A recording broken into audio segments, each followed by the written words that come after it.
ये सवाल अगर अभी कोई तुमसे पूछे, तुम क्या कहोगे? सच या वो झूठ जो तुमने आदत बना लिया है? हाँ, सब ठीक है। सच तो ये है, तुम ठीक नहीं हो और शायद कभी थे भी नहीं। बस तुमने एक्टिंग अच्छी करनी सीख ली है। तुम हंसते हो, लोगों के बीच रहते हो, कभी-कभी जोक्स भी मार देते हो और लोग सोचते हैं कि ये बंदा तो मस्त लाइफ जी रहा है यार। पर उन्हें क्या पता, तुम्हारी असली लाइफ रात में स्टार्ट होती है, जब तुम अकेले होते हो और तुम्हारा दिमाग तुम्हें छोड़ता नहीं। वो थॉट्स, मैं इतना वीक क्यों हूँ? लोग मुझे सीरियसली क्यों नहीं लेते? क्या मैं कभी इनफ हो पाऊंगा? ये सिर्फ थॉट्स नहीं है, ये धीरे धीरे तुम्हारी आइडेंटिटी बन रहे हैं। और सबसे डेंजरस बात, तुम इन्हें क्वेश्चन भी नहीं करते, तुम बस उन्हें मान लेते हो। कभी नोटिस किया है, तुम जितना ज़्यादा सोचते हो उतना ही ज़्यादा कंफ्यूज हो जाते हो, और जितना कंफ्यूज होते हो उतना ही ज़्यादा रुक जाते हो, और फिर लाइफ आगे बढ़ जाती है, तुम वहीं के वहीं रह जाते हो। एक फिलोसफर था, उनका कहना था लाइफ इज सफरिंग। सुनने में अजीब लगता है, पर अगर तुम ऑनेस्टली देखो तो तुम्हें रियलाइज होगा वो गलत नहीं थे। क्योंकि तुम जितना ज़्यादा सोचोगे उतना ज़्यादा दर्द मिलेगा, और जब तुम्हें वो नहीं मिलेगा जो तुम चाहते हो, तब और ज़्यादा दर्द मिलेगा।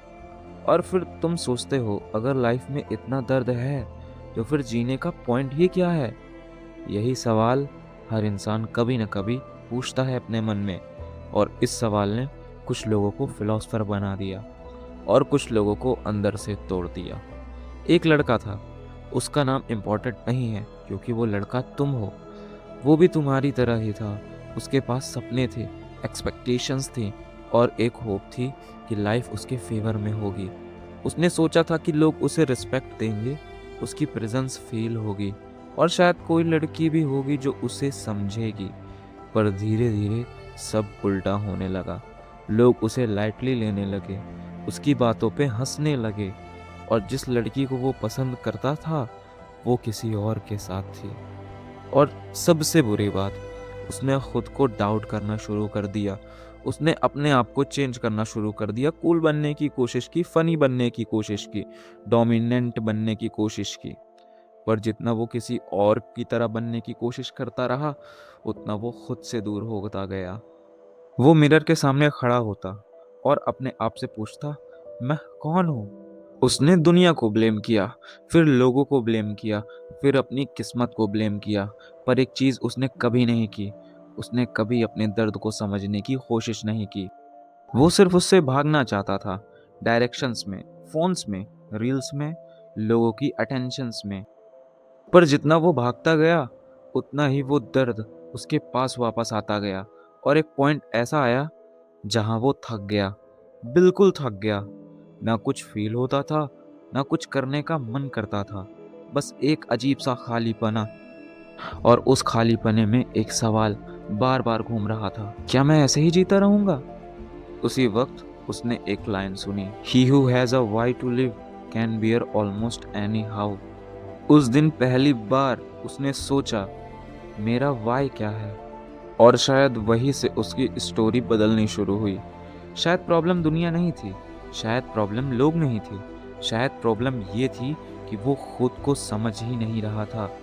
और जब तक हम खुद को नहीं समझेंगे, तब तक हमारा दर्द हमें छोड़ने वाला नहीं है। फ्रैंक ने देखा था कि जो लोग किसी वजह के साथ जी रहे थे, वो लोग सबसे ज़्यादा सफरिंग में भी टिक गए, और जो लोगों के पास रीज़न नहीं था वो टूट गए और बिखर गए। अब सोच, तुम्हारी लाइफ में ना वॉर है, ना टॉर्चर, फिर भी तुम अंदर से क्यों टूट रहे हो? क्योंकि तुम्हारे पास कोई क्लियर वाई नहीं है, और जब वाई नहीं होता, छोटी सी प्रॉब्लम भी तुम्हें बड़ा दर्द देती है। वो लड़का भी इसी फेज में था। वो अपनी लाइफ नहीं जी रहा था, वो बस रिएक्ट कर रहा था। लोग क्या सोचेंगे, लोग क्या बोलेंगे, कौन इम्प्रेस होगा और कौन नहीं। उसकी आइडेंटिटी उसकी नहीं थी। फिर उसने एक और बात पढ़ी, desire is the roof of suffering. बात सिंपल है, तुम्हें रिस्पेक्ट चाहिए, तुम्हें अटेंशन चाहिए, तुम्हें लव चाहिए, और जब ये नहीं मिलता तुम सफ़र करते हो। प्रॉब्लम डिज़ायर नहीं है, प्रॉब्लम है उस डिज़ायर के साथ अटैच हो जाना। वो लड़का भी अटैच हो गया था, एक लड़की से, लोगों के वैलिडेशन से, अपनी इमेज से। और जब ये सब उसके कंट्रोल में नहीं रहा, वो टूट गया। फिर उसने एक और लाइन पढ़ी, you have power over your mind, not outside events. यहाँ गेम चेंज होता है। मतलब दुनिया तुम्हारे कंट्रोल में नहीं है, पर तुम्हारा रिएक्शन तुम्हारे कंट्रोल में है। सेम रिजेक्शन, एक बंदा कहता है मैं यूजलेस हूँ, और दूसरा कहता है अब मैं और स्ट्रांग बनूंगा। सिचुएशन अभी भी सेम है, पर मीनिंग अलग है, और वही मीनिंग तुम्हारी लाइफ ही बना या बिगाड़ सकती है। अब पहली बार वो लड़का अपने दर से भागना बंद करता है। वो अपने रूम में अकेला बैठता है, फोन साइड में रख देता है, कोई डिस्ट्रैक्शन नहीं, सिर्फ वो और उसका दर्द। पहले उसे डर लगता है, फिर अनकंफर्टेबल फील करता है, फिर थॉट्स और लाउड हो जाते हैं, दिमाग में विचारों की धारा बहने लगती है। पर फिर एक अजीब सा साइलेंस आता है, और उस साइलेंस में उसे पहली बार समझ आता है दर्द उसका एनिमी नहीं है। दर्द एक सिग्नल है। सिग्नल किस बात का? कि वो गलत डायरेक्शन में जी रहा था, कि वो दूसरों के हिसाब से जी रहा था, कि वो खुद से दूर हो गया था। और जब उसने ये एक्सेप्ट किया, तो पहली बार उसका दर्द हल्का लगने लगा, क्योंकि अब वो भाग नहीं रहा था, वो समझ रहा था। और शायद यही मोमेंट होता है जहाँ इंसान बदलता है, जब वो डिसाइड करता है मैं भागूंगा या मैं समझ के बदलूंगा। और वो लड़का अब भागना छोड़ चुका था। अब वो अपने दर्द को यूज़ करेगा, और यहीं से उसकी असली ट्रांसफॉर्मेशन स्टार्ट होती है। अब वो लड़का भागना छोड़ चुका था। पहली बार उसने डिसाइड किया मैं अपने दर्द से लड़ूंगा नहीं, मैं उसे समझूंगा। पर प्रॉब्लम यहीं से स्टार्ट होती है, क्योंकि दर्द को समझना इजी नहीं होता। दर्द तुम्हें आंसर नहीं देता, दर्द तुझे क्वेश्चन करता है। और सबसे पहला सवाल जो उसके दिमाग में आया, मैं इतना डिस्टर्ब क्यों हूँ? वो भाग सकता था, फ़ोन उठा सकता था, रील स्क्रॉल कर सकता था जैसे आप लोग करते हो, किसी से बात कर सकता था। पर इस बार उसने कुछ अलग किया। वो बैठा रहा और उसने ऑब्जर्व करना स्टार्ट किया। थॉट्स आ रहे थे, तू इनफ नहीं है, लोग तुझे सीरियसली नहीं लेते, तू लूज़र है। पहले वो इन थॉट्स पे बिलीव करता था, पर इस बार उसने बस देखा, और धीरे धीरे उसे एक चीज़ समझ आई, ये थॉट्स मैं नहीं हूँ। ये लाइन आसान लगती है, पर जब समझ आती है ना, तो गेम चेंजर बन जाती है। एक फिलोसफर हैं, उन्होंने कहा था the observer is the observed. मतलब जो तुम देख रहे हो वो तुम हो ही नहीं, वो तुम्हारा कंडीशन्ड माइंड है। और जब उस लड़के ने ये समझा, तो पहली बार उसने अपने थॉट से डिस्टेंस फील किया। पहले थॉट आता था मैं वीक हूँ, और वो मान लेता था। अब थॉट आता है मैं वीक हूँ, और वो कहता था इंटरेस्टिंग, ये थॉट फिर आ गया। डिफरेंस समझ रहा है? पहले वो थॉट का स्लेव था, अब वो ऑब्जर्वर बन रहा था। और यहीं पे उसकी पावर स्टार्ट होती है। फिर उसने एक चीज़ नोटिस की, उसका दर्द रैंडम नहीं था, हर दर्द के पीछे एक पैटर्न था। जब कोई उसे इग्नोर करता तो उसे बुरा लगता, जब कोई उससे बेटर परफॉर्म करता तो उसे जेलेसी होती, जब कोई लड़की उसे अटेंशन नहीं देती तो उसे एम्प्टीनेस फील होता।